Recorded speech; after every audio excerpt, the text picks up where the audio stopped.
Ajram yoqasida yurgan ayollar, ajrashmoqchi bo'lib yurgan ayollar shuni yaxshilab eshitinglar. Sizlar kuchlisizlar. Sizlar hamma narsani eplay olasizlar. Uy qura olasizlar, mashina ola olasizlar, bolalarni ham katta qila olasizlar, lekin bu hozir sanab o'tilgan narsalarning hammasi erkak mas'uliyatidagi narsalar. Juda og'ir, juda qiyin mas'uliyatli ish.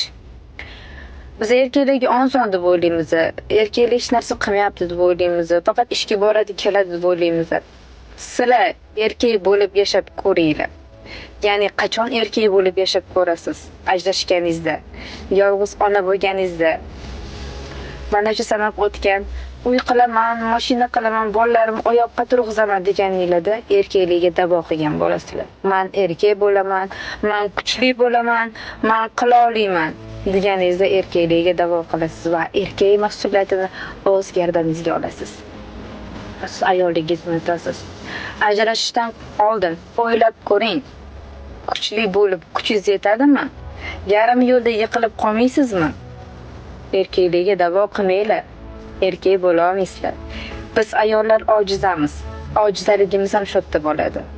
Kuchli bo'laman, eplayman, qilaman deymiz-yu. Shunaqa kunlar keladi. Eplolmay qolamiz.